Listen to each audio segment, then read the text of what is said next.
Opa, muito boa noite, galera ligada no Datafute. Uma noite iluminada, me blindou aí com grande amigo Rogerinho tá aí, todo mundo já conhece. É uma honra enorme tê-lo aqui, o Jorvan Vieira, nasceu no dia 24 de maio de 53. 29 de setembro. Está errado, está errado. Tá errado, né? Qual é, É, qual é a data? isso é porque vocês olham pelo Wikipédia e está Isso. errado. É 29 de setembro. 29 de setembro, Jorvan, me corrigiu no ar, isso que é importante. Grande Jorvan Vieira passou pelo Vasco da Gama, Botafogo, Portuguesa, Catar, Oman, e aí vai indo, durante a resenha a gente vai conversar. Jorvan, primeiramente, muito obrigado, é uma honra. Hoje é só um teaserzinho que a gente vai começar, e dia 26 a gente volta para fazer aquela resenha de 2 horas. Jorvan, uma honra, um prazer. Jorvan Vieira, para vocês, se apresenta aí. Quem é o Jorvan Vieira para o pessoal, Jorvan?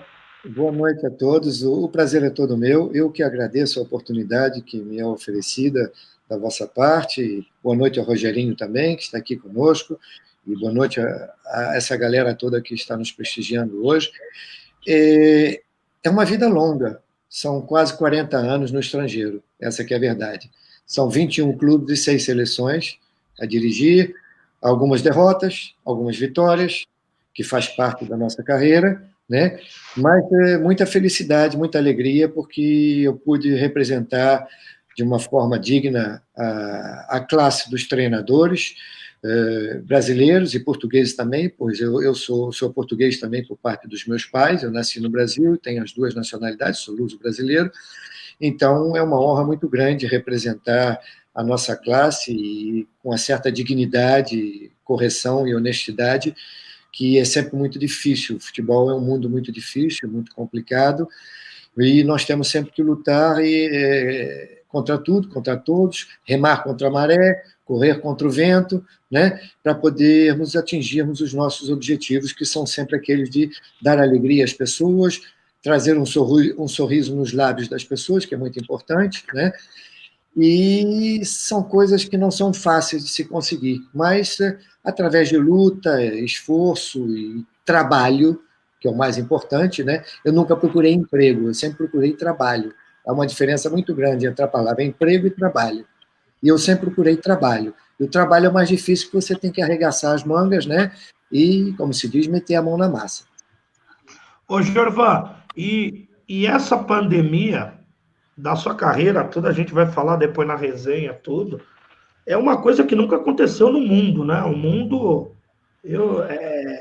é um negócio absurdo, né? Muita gente fala que é conspiração da China e tal. Uhum. Não quero nem entrar nesse mérito, mas Não. para o futebol foi avassalador, né? E vai ter consequências muito graves aí, né, Jorvan? Vocês não tenham dúvida de que é uma coisa nova, que não é boa, infelizmente. Houve uma pandemia 100 ou 150 anos atrás, que foi a gripe espanhola, que também arrasou um pouco com o continente europeu, mas só que é uma coisa nova, diferente, em que nós agora estamos vivendo um dia atrás do outro. E às vezes um dia parece uma semana, entende? Nós nunca sabemos o amanhã agora, infelizmente. Então temos que nos preservarmos, termos certos cuidados, né? Principalmente para as pessoas de mais idade, dizem acima dos 60, mas eu acredito acima dos 70, 70 e poucos, 80, 90, que estão sempre mais vulneráveis, né? É uma coisa nova para o futebol, é uma coisa realmente muito nefasta, muito negativa, mas eu acho que é negativa para o mundo inteiro, porque nós vamos, se Deus quiser, isso vai passar, com certeza, tenho fé que vai passar, dias melhores virão, não tenho dúvida quanto a isso, mas serão dias diferentes, completamente diferentes, que não tem nada a ver com os dias passados. E nós teremos que nos adaptarmos a tudo isso e saber conviver com essa nova situação, principalmente no futebol, que é um desporto de massa, em que agora estão num processo seletivo, nos campos de futebol temos que estar longe, os jogadores não podem ter contato, quer dizer, é um jogo coletivo, é um jogo que você precisa, é um jogo de contato, então vai ser muito difícil, nós teremos que nos adaptarmos a uma série de situações.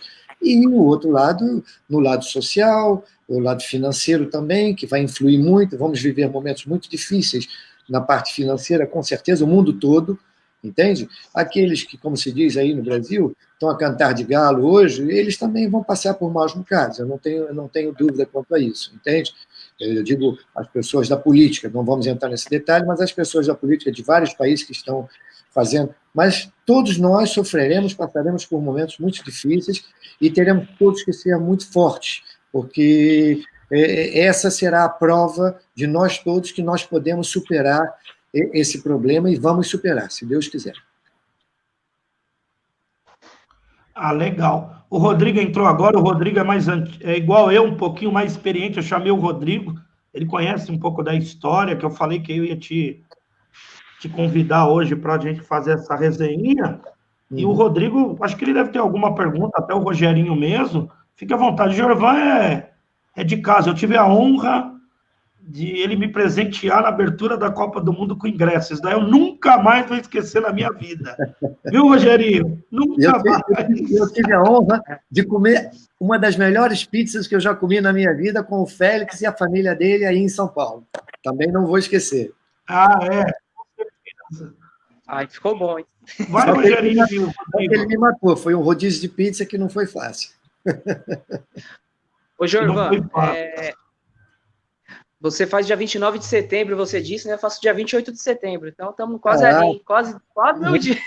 Muito bem. Então, depois me deixa as tuas coordenadas com o Félix, por favor, que eu faço questão de te felicitar no dia 28 para poder também receber os seus parabéns no dia 29.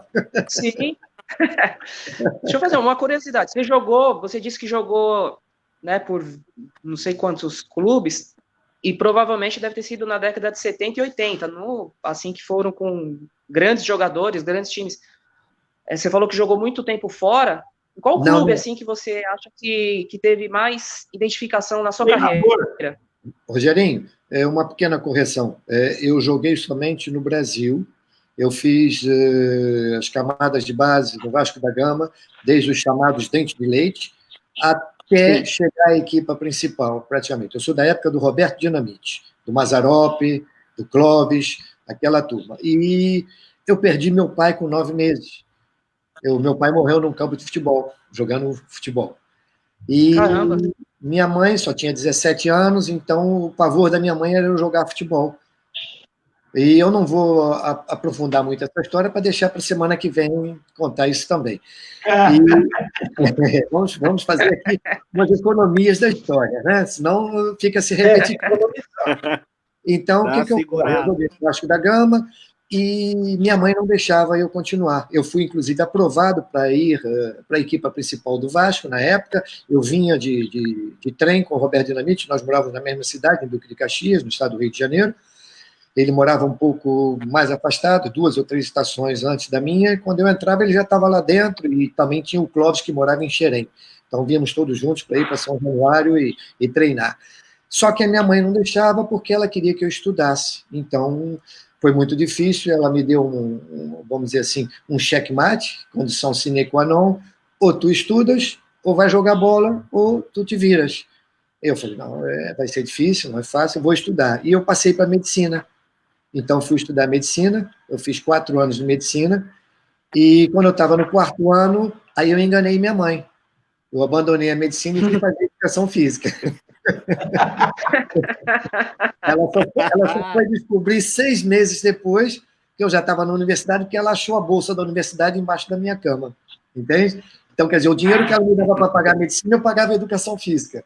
Entendeu? E foi aí que eu fiz parte de um grupo muito rico de profissionais que hoje são profissionais de futebol, alguns já até pararam. Por exemplo, vou citar nomes como o Jair Pereira, o Edu, irmão do Zico, o Cláudio Café, Luiz Carlos Prima, Paulo Autori, que era meu colega de classe, que nós íamos e voltávamos todo dia no mesmo carro para casa, eu deixava ele sempre em casa, o Gilvan, que trabalhou como assistente do Paulo Autori, preparador físico, o Paulo Paixão, que é uma referência na preparação física do futebol brasileiro, né? Então, quer dizer, o Zico também chegou depois, o Vanderlei Luxemburgo, Luiz Alberto, quer dizer, foi uma turma muito boa que nós tivemos nessa época, e o Paulo foi que me meteu no futebol. O Paulo era preparador físico da Portuguesa, do Rio de Janeiro, e me convidou, não queres ir para lá e tal? Eu falei, pá, desculpa, mas eu tenho um pouco o sotaque português agora, peço desculpas. E E eu falei, Paulo, eu não sei. Não, vamos lá. Eu era casado na época, eu casei 4 vezes. Eu era casado na época e eu falei, vai ser difícil, eu dava aula, eu tinha vários empregos, professor aqui, professor de natação para bebês, professor de ginástica para gestantes, trabalhava em clínica de doentes mentais, dava aula em escolas privadas, públicas, aquela luta que vocês conhecem muito bem, que é a luta dos professores em geral, né? Então, acabei aceitando e fui ser o 4º preparador físico do grupo. Aí, passado 2 meses, o Paulo recebe uma proposta para ir para o América, do Rio de Janeiro. Vai para o América e carrega com ele o Gilvan. Aí, quer dizer, eu já passei a ser o 2º. Aliás, minto, eu era o 5º, peço desculpas, era o 5º. Aí passei a ser o 3º. Aí assumiu o Storino, que depois veio a se tornar treinador, que foi para o Maranhão, passados 2 meses também. Aí ficou o Bustamante, que hoje está aí para o São Paulo, Luiz Paulo Bustamante, e eu. Bustamante recebe a proposta para ir para São Paulo, foi embora para São Paulo e nunca mais voltou, até aí, e eu assumi tudo. E fiquei na Portuguesa como preparador físico principal, trabalhei com o Marão, que é um treinador daí de São Paulo, vocês devem ter conhecido, um senhor, não sei se ainda é vivo, e depois fui ser o preparador físico do Sérgio Cosmo, que teve uma lesão grave, teve que parar de jogar futebol, fui ser preparador físico dele. E aí depois fui convidado para ir para o Catar, sem mais nem menos, não pela minha qualidade de preparador físico, mas simplesmente porque eu já falava inglês fluentemente, eu tinha formação no inglês, e me apareceu essa oferta. Eles precisavam de um preparador físico que falasse inglês, não precisavam de um preparador físico que fosse bom. Preparador físico que falasse inglês, que pudesse fazer relatórios em inglês. E lá fui eu para o Catar em 77, 78, ganhando $7.000 em 77, 78. Nossa. E eu falei, meu Deus do céu, vou largar esses empregos todos aqui. Eu tinha 6 empregos, trabalhava que nem um louco. Eu tinha um emprego para gasolina, para o supermercado, para o aluguel, para o pedágio, porque eu morava em Niterói na época, já era casado. Eu falei, vamos embora, vou largar tudo. Só que eles me deram 1 semana para ir embora. Então foi uma loucura. E lá fui eu embora para o Catar e estou aqui até hoje nesse mundo. E daí, voltando à sua pergunta, né, porque eu dilatei muita pergunta, peço desculpas. O que acontece? Eu não fui jogador, joguei no Vasco, aí parei, passei a jogar futebol de salão, joguei futebol de salão porque era à noite, aí eu podia continuar estudando, e joguei futebol de salão, joguei pela faculdade, joguei pela Seleção Brasileira de Futebol de Salão também, ganhamos o Campeonato do Mundo no Uruguai, isso já, vocês eram pequeninos ou nem nascidos, talvez, entendeu? E aí fiquei jogando futebol de salão, que me facilitava mais a vida, né? E fiz meus estudos, e depois fui embora para o Catar, e depois nunca mais voltei para o Brasil para viver realmente, e voltei ao Brasil de férias, aí foi quando eu fui convidado pelo Paulo Henrique, que foi jogador do Flamengo, capitão da Seleção Brasileira, que me convidou para trabalhar com ele na Seleção de Oman, como preparador físico dele, e treinador da Seleção Olímpica. E daí fui embora, e até o momento em que eu tomei uma decisão de ser eu mesmo, meu treinador, voar com as minhas próprias asas, entende? E foram 21 clubes e 6 seleções que eu já trabalhei até hoje, graças a Deus. E foi um sucesso sensacional, né? Rodrigo. Ganhei algumas copinhas. Ô, Rodrigo, faz uma pergunta aí, que eu sei que você está louco para falar, você é das antigas.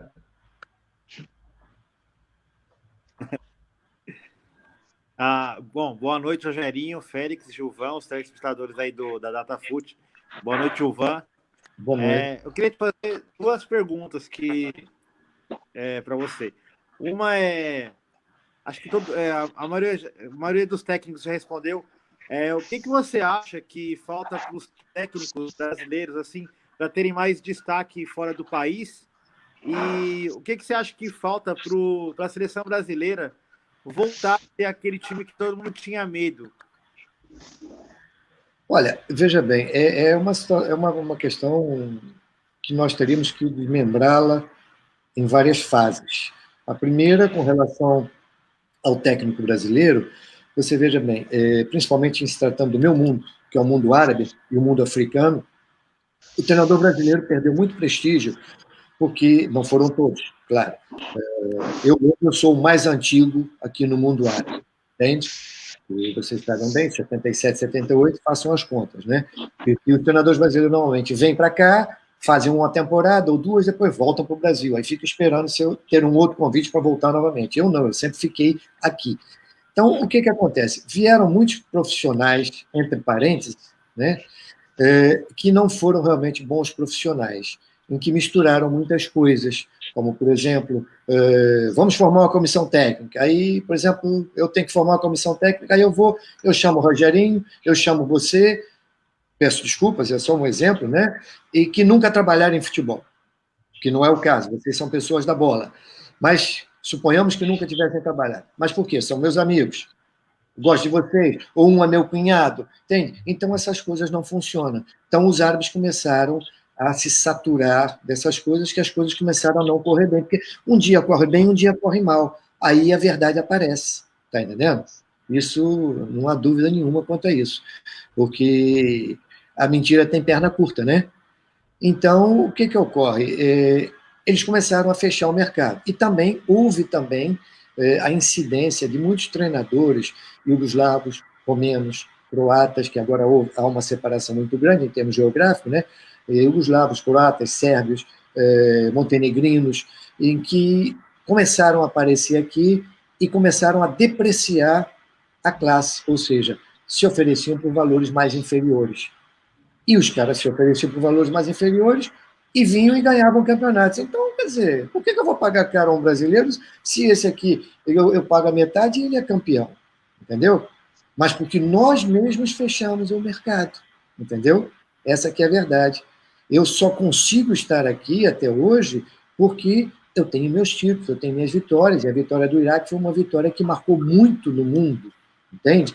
Então, quer dizer, o meu nome ficou com muito peso. E eu, por sorte, já fui para outros países, como no Egito, com o Zamalek, que é um clube que tem 40 milhões de torcedores, e consegui ser campeão na pior época do Zamalek, que não tinham jogadores de nível para serem campeões, entendeu? E como em outros países que eu também já fui, ganhei taças, ou Copas de Rei, ou Copas de Emir, coisas assim, e que ninguém esperava.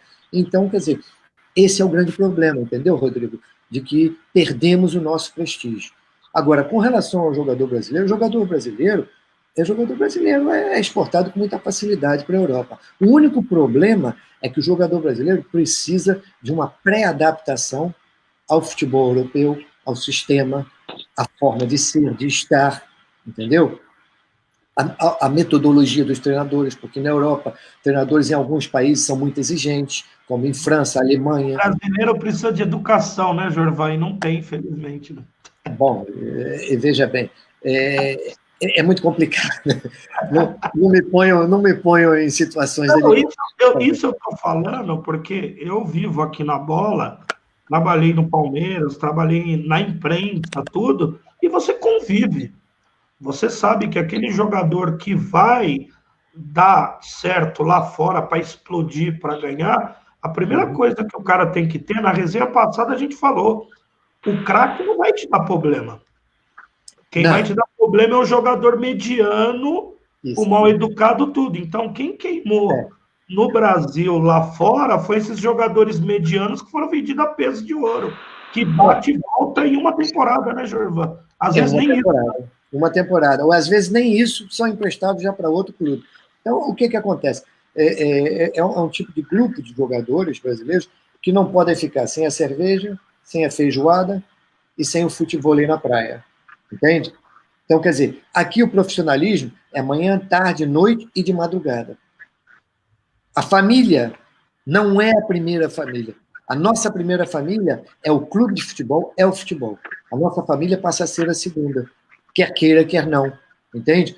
E é por ela que nós estamos a viver essa vida. Então, temos que privilegiar a família posteriormente, entendeu? Então, quer dizer, são situações que nós temos que nos adaptar. Eu não posso trazer o Brasil ou Portugal para aqui para o mundo árabe ou para a Europa se eu for trabalhar lá, entende?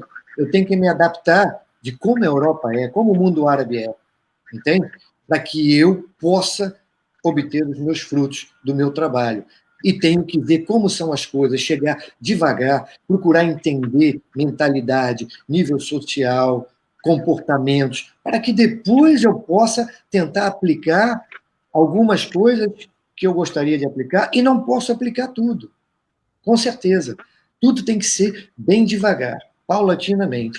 Senão, você não consegue chegar a nada, você dura 2, 3 meses, toma um pontapé. Tanto que existe uma coisa muito engraçada entre eu e meu filho também é um fanático de futebol, é um excelente scout e analista. Ele está acompanhando, hein? Está acompanhando. Tá, ele é fera. E o que acontece? Nós sempre falamos, ele liga para mim, papai, olha, fulano assinou com tal clube. Eu falo, filho, 2 meses. Olha, fulano assinou, 3 meses, filho, não dá outra. Passam 2 meses, 3 meses, ele já tomou um pontapé, já foi para a rua, e o clube aí começa a degenerar, a ter problemas, vai buscar um outro treinador, os resultados já não foram positivos, então o treinador já passa a não ser treinador. Ele terá que ser bombeiro para apagar um incêndio. Entende? Não é fácil, não. Rogerinho, quer fazer mais uma pergunta? Jorvan, de antemão, já vou agradecer. Esse programa era 10 minutos, mas nós já passamos. Se a gente for aqui, nós vamos ficar 3 horas na live. Da minha parte, eu agradeço. Eu vou deixar a resenha para o dia 26, que aí vai ter história. Aí nós vamos falar do Zamalek, que eu tive no Egito. Eu falo para os caras que o egípcio é mais fanático que o brasileiro. Vocês não têm ideia. Verdade. Porque lá, você vai futebol falar é religião. Você vai falar um pouco de Portugal também, que nós, brasileiros, eu sempre falo para o pessoal que nós estamos 20 anos atrás de Portugal em tudo. Eles não ganham nada, mas em termos de profissionalismo e organização, eles estão 20 anos na nossa frente. Merda, mano. Ô, Félix, muita resenha. Félix, só para te dizer uma coisa. Por exemplo, nesse período agora de confinamento, você sabe quantos cursos eu já fiz da Associação Nacional de Treinadores de Futebol, porque eu pertenço a ela, eu tenho o meu diploma da UEFA, né? Até hoje, eu já fiz 20 cursos. Imagino, né? Imagino. Online, e que tem 800, 900 pessoas a assistir, entendeu? Então, estão sempre bem adiantados, eles pecam um pouco, no meu ponto de vista, como eu fui especialista na área, na parte da preparação física, entendeu? Mas já estão começando a ir bem e já tem muito bons preparadores físicos lá em Portugal. É igual eu aprendi um negócio, né, Jorvan? Eu lancei o meu aplicativo. Agora que ia dar um boom nessas finais do Paulista, aí deu essa parada, deu uma gelada. Eu dei um curso, aí eu formei 8 pessoas. Um curso massivo. Por quê? Porque o Scout, é o que eu falo para eles, infelizmente é muita gente que faz que não tem credibilidade nenhuma. Aí eu falei, eu tenho um programa, eu tenho um aplicativo, eu tenho experiência, eu tenho tudo. Eu montei um grupo, um curso, dei, os alunos falaram, sensacional. E qual que é a ideia? Multiplicar os pães. Por quê? O meu aplicativo vai ser um produto que vai entrar no mercado. Quem que fez? Quem que está operando? É o Félix, trabalhando no Palmeiras e tal. E quem que opera? O fulano que fez o curso de 40 horas. É o fulano. Não é qualquer um, é o que você falou. Não dá para chegar... eu vou colocar... Minha filha fez o curso. Ela, pai, eu falei, eu não sou seu pai.